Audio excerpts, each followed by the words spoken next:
ホセ・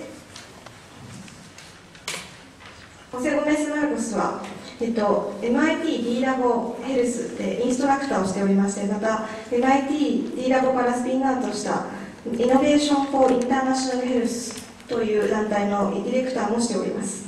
1日2ドル以下で生活する40人の患者層に向けて医療機器のデザイン・開発を手掛けておりまして、MIT、IIH では適正技術、生命工学、国際開発の学際領域でプロジェクトディレクターとして活動。これまで開発した技術は、経口吸入式のワクチン接種装置、簡易結核装置キット、フィールドで活動する医師向けの革新的技術テクノロジーなど多岐にわたる。IIH の傍ら D ラボのインストラクターとして授業を担当している。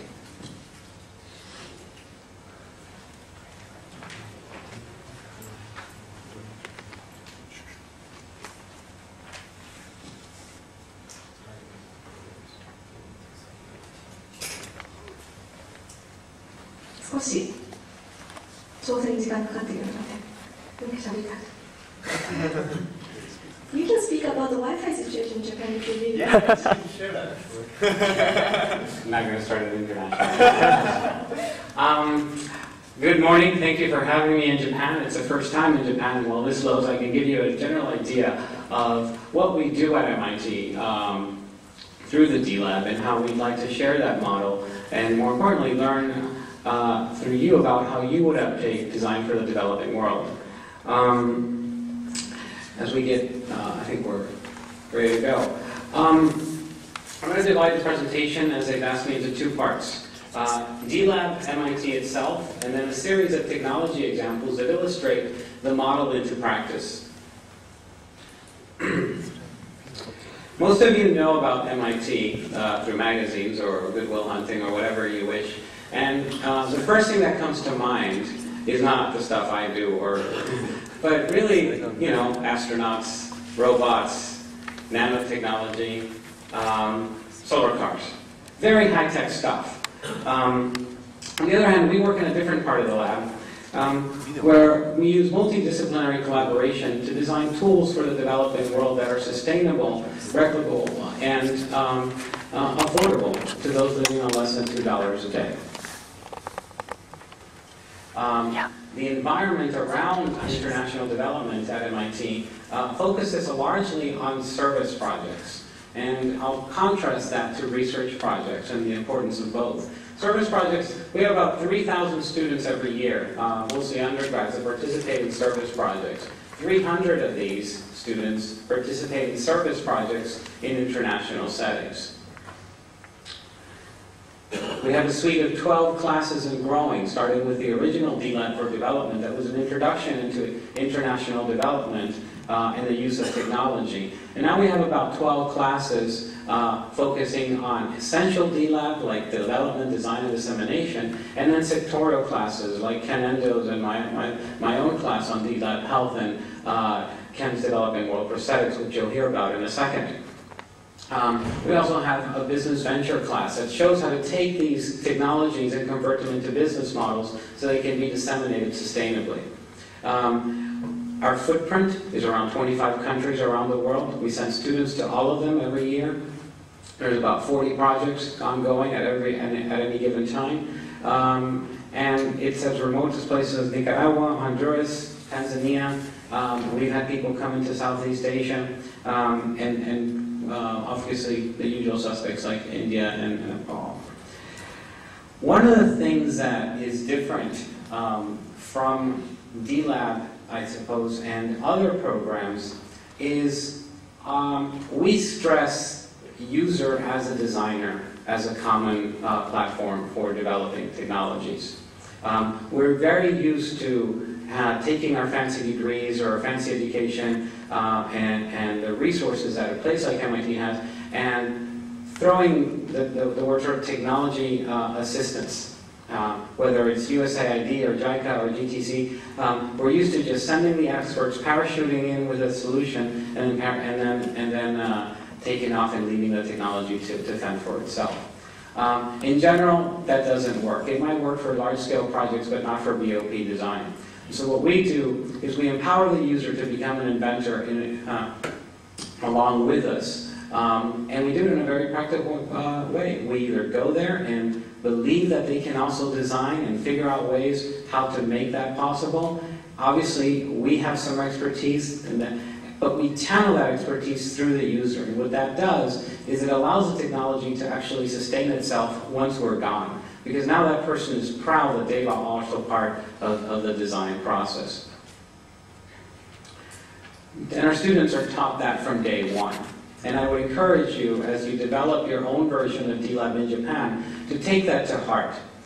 It's going to be a little bit harder at the beginning, but it's going to be a lot more rewarding in the long run, when you actually see your designs thrive in the field, instead of just it's stuck on a PowerPoint and a dusty shelf at the university lab 3 semesters after you're done.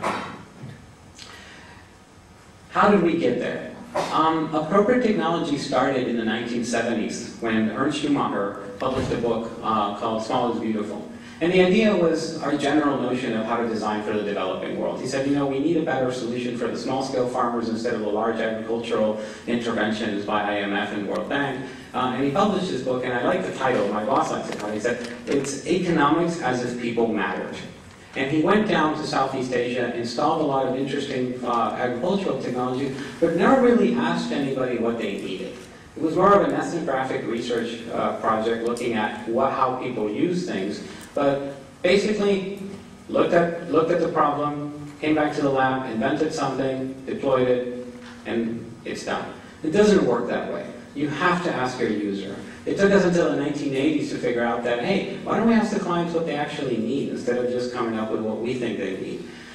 And then why don't we ask them how they liked it once we developed a solution? And that takes you a little bit further. What we like to do is take the whole process and involve the user from step one into the problem identification, the idea generation, the design process, the evaluation, the manufacturing sometimes.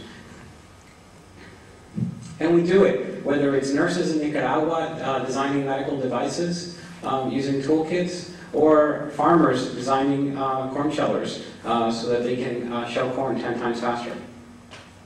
And some of the examples are things like corn shellers, pedal-powered washing machines that save people, women in Peru a substantial amount of time from having to wash their clothes in the river, charcoal presses to create better fuels for cooking, as well as charcoal drums to pre-process that fuel.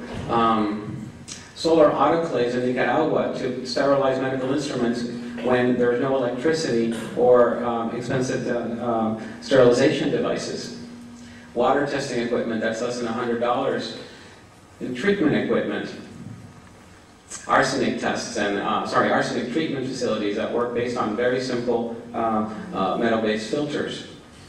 So does water disinfection and chlorination systems and ceramic filters. Energy systems using something called the wind belt, which actually scales down the aeolic power of wind into something the size of your desktop to charge cell phones.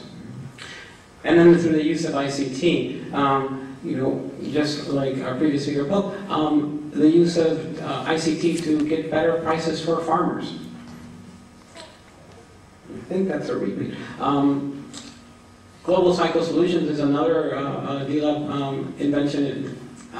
Jody Wu invented a device that attaches to regular bicycles and provides food processing accessories to empower local entrepreneurs to go around and process food for local farmers. And in the last few seconds, I want to talk, before I jump into the devices that we work in IIH, about how we get there. And as you delve into this new practice of design for the developing world, I want to give you some hints of what we found helps. Number one, get a good team. Get a diverse team, a team that works together, and more importantly, one that's comfortable in trading hats. If you have a lot of hats and you share them, you get better ideas. Knock on a lot of doors. Nobody's an expert at everything, so you're going to have to ask for help. And for the folks in the audience that are a little bit more experienced, that are an expert at something, be generous when somebody knocks on the door. Talk to a lot of people. When we started our first project on inhalable vaccines, we had meetings on meetings